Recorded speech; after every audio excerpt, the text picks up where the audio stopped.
화엄경에 이르길 부처의 경계를 알고자 한다면 그 뜻을 허공과 같이 할 것이요 모든 망상 멀리하고 마음이 향하는 바를 걸림없이 하라 했다.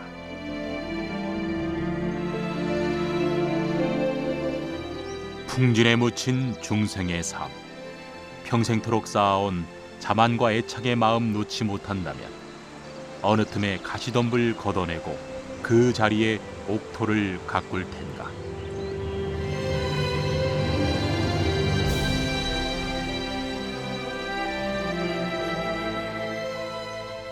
극락은 마음 고향에 있고 참 부처는 자신의 자성이라. 우리는 오늘도 내 안의 부처를 만나기 위해 절을 찾는다.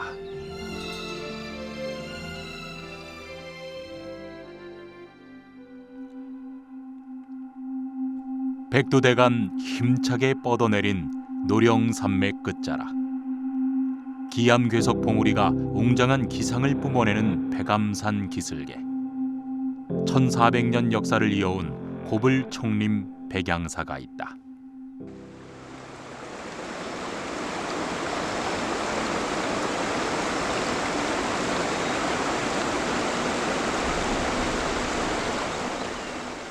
천연기념물인 비자나무 숲과 굴거리 나무 숲이 겹겹이 도량을 장엄하고 가을이면 아기 손처럼 작고 여린 애기 단풍이 붉게 물들어 중생의 마음을 설레게 하는 도량. 백양사는 백제무왕 33년에 여환조사가 창건한 천년 고찰로 오랜 세월 호남불교의 중심이 되어왔다.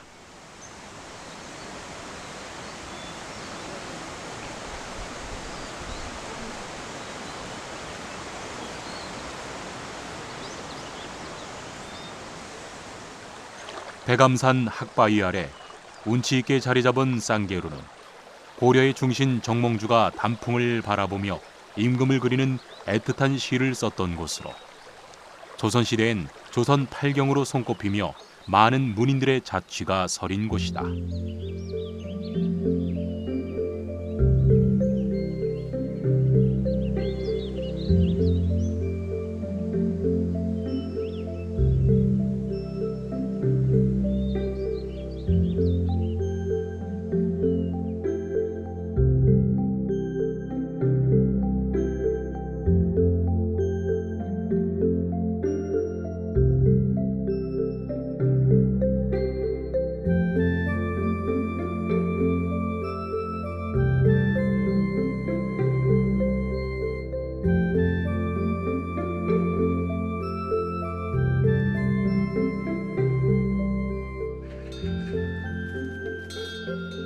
(632년) 이곳에 처음 산문을 연 백제의 여환조사는 사찰의 이름을 백암사라 지었다.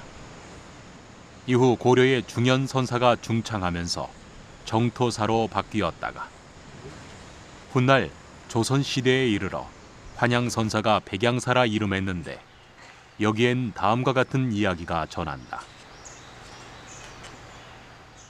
때는 조선 선조 임금 시절 환양선사가 영천함에서 금강경을 설하자 숭유억불의 시대임에도 불도를 구하는 수많은 수행자들과 불자들이 구름처럼 몰려들었다.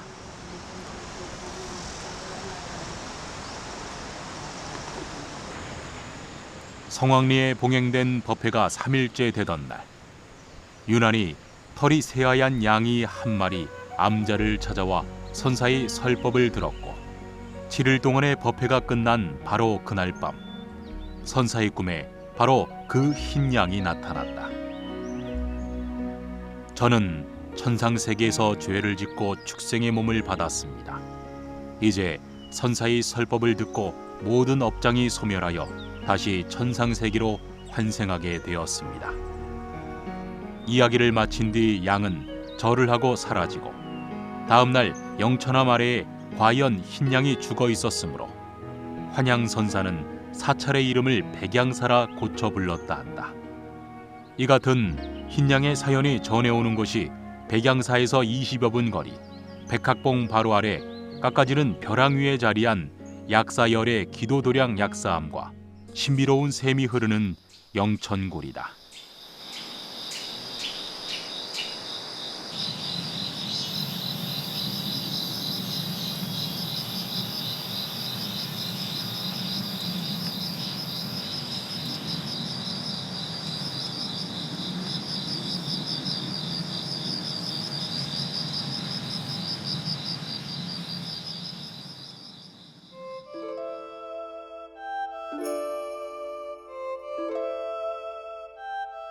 천연석굴인 영천굴은 관세음 보살을 모신 기도 법당으로 봄, 여름, 가을, 겨울 기도객이 끊이지 않는 기도처이다.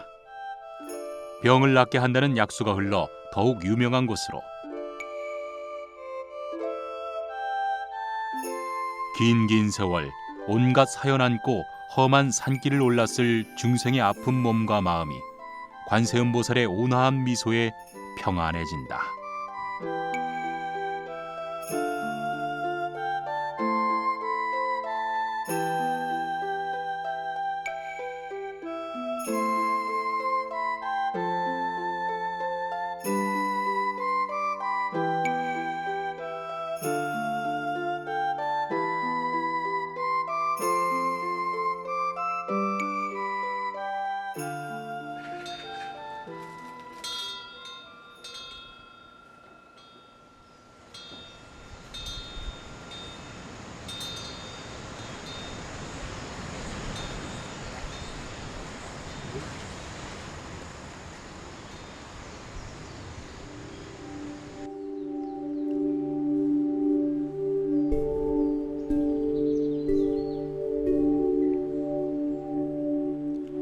백양사의 중심 전각은 대웅전이다. 1917년 만암 대종사가 백양사를 중건할 때 지어져 100년의 역사를 이어왔다.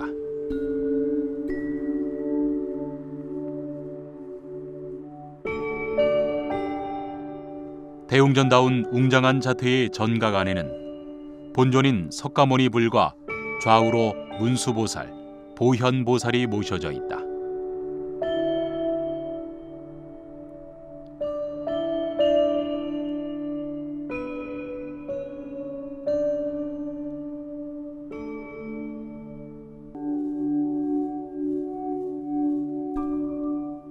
그리고 다양한 표정의 16나한들, 깨달음을 이룬 부처의 뛰어난 제자들이다.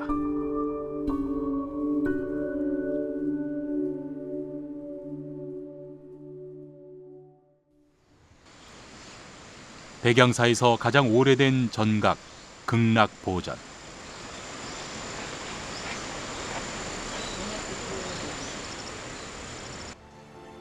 만암 스님이 이곳에 불사를 일으켰을 당시 백양사인 극락보전과 몇 개의 요사체만이 남아 있었다 한다.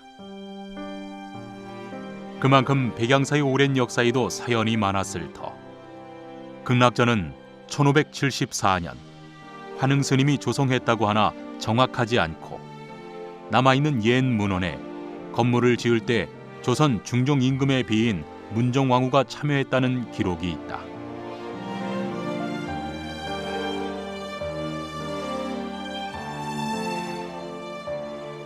백양사에서 또 하나 눈여겨봐야 할 전각은 칠성전과 진영각이다.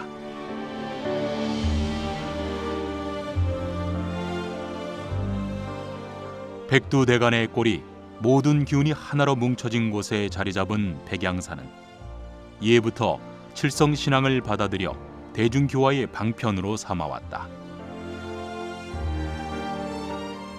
칠성전과 나란히 위치한 진영각에는 백양사의 오늘을 있게 한 역대 고승들의 진영을 모셨다. 일제강점기 백양사 중창을 이뤄내고 불교 개혁에 앞장서 한국 불교를 지켜낸 시대의 선각자 만암 대종사와 조계종 제5대 종정을 지내며 참사람 운동을 통해 백양사의 위상을 드높인 서웅 대종사.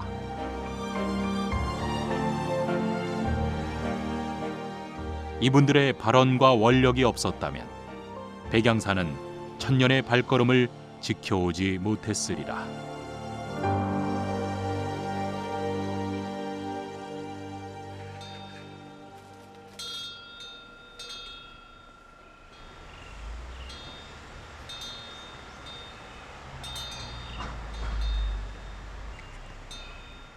부처의 가르침인 교화, 한국 불교 전통 수행인 선, 여기에 더없이 엄격한 계율까지 선, 교, 유를 두루 갖춘 가람을 총림이라 한다.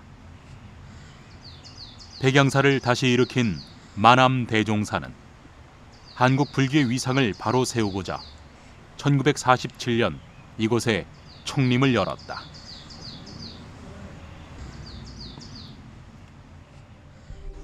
백양사가 총림으로 공식 지정된 것은 1997년의 일이지만 30년 전 이미 만암 스님의 해안으로 근현대 최초의 총림이 문을 연 것이다.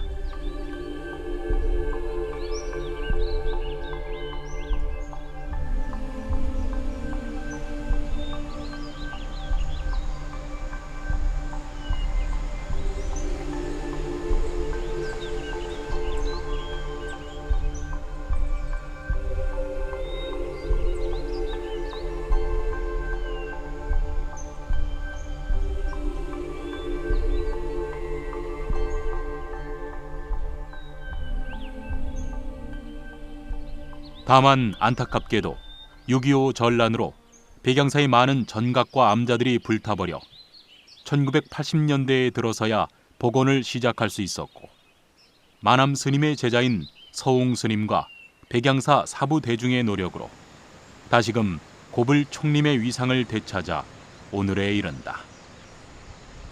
고불 총림 백양사는 현재 이 시대 선사들의 수행 도량인 운문선원, 고불선원, 백암선원과 불교의 율사를 양성하는 유락승가대학원, 보다 전문적인 불교 연구를 위한 중관유식 승가대학원을 운영하며 한국 불교를 대표하는 8대 총림 가운데 한 곳으로 화합승가의 전통을 이어가고 있다.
이에부터 자연 경관이 아름답고 맑은 기운이 샘솟아 더 없는 수행 도량이자 기도 도량으로 손꼽혀온 백양사.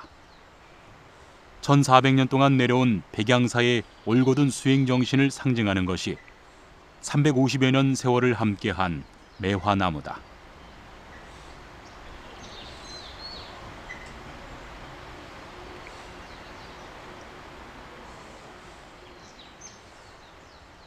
이엣고 부처불. 1947년 처음 고불 총림이 만들어지면서 고불매란 이름이 붙은 이 특별한 나무는 매년 3월 말이면 연분홍빛 꽃을 피우는 홍매인데, 그 향기 깊고 짙어 한 그루 매화나무가 피워낸 꽃이 백양사 경내를 매화 향기로 가득 채운다. 봄이면 고불매를 보기 위해, 가을이면 애기 단풍을 보기 위해 백양사를 찾는 걸음 수없이 이어지니, 두두물물 부처 아님이 없다 하신 가르침처럼 나무 한 그루, 구름 한 조각, 여여히 흐르는 물소리, 바람소리가 중생의 마음을 붙잡고 법을 설한다.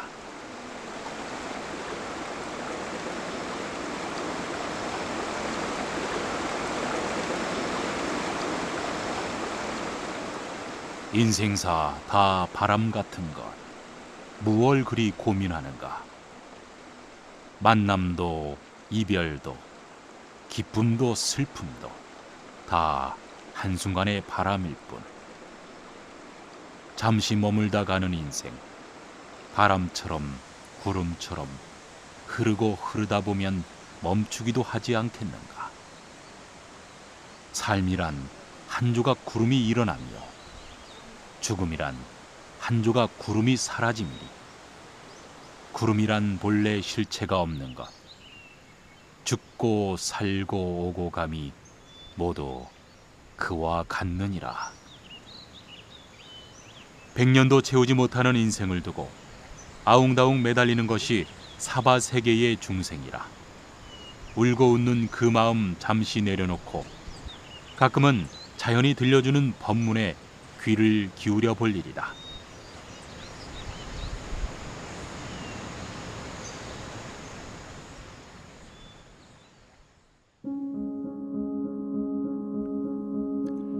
(632년) 산문을 연 이래 백양사는 훌륭한 선지식들이 머물며 제자들을 지도하고 중생을 위해 법을 설해왔다.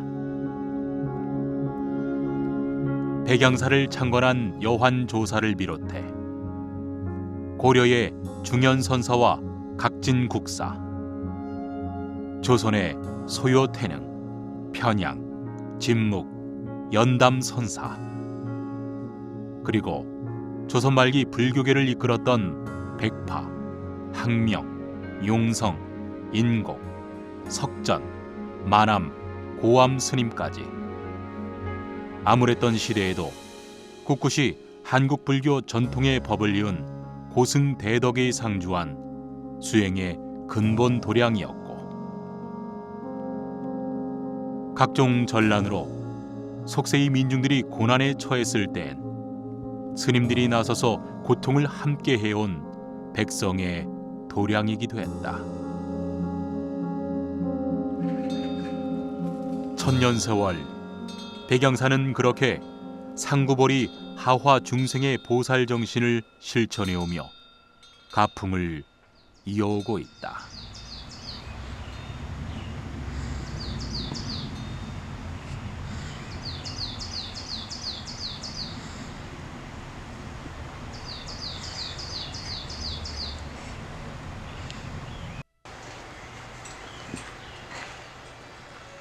몸과 마음을 다해 기도하고 참선하고 염불을 하면 그 공덕 하나하나가 발길 닿는 곳마다 피어난다 했다.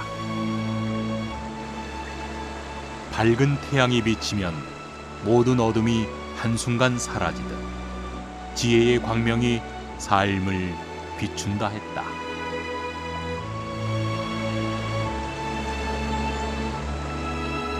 삶에 지친 모든 이들이 참나를 찾아 진정 행복하기를, 참 사람으로 거듭나기 위해 쉼없이 기도하고 수행하는 동안 누구나 부처의 미소를 보고 보살의 마음을 느끼게 되리라. 그러다 가끔 모두 내려놓고 쉴 자리 필요해지면 그때 백양사로 가리라. 다시 한번 자연의 설법에 귀를 열고 발언을 다지리라. 그것이 백양사가 오랜 세월 그 자리를 지켜온 이유이므로.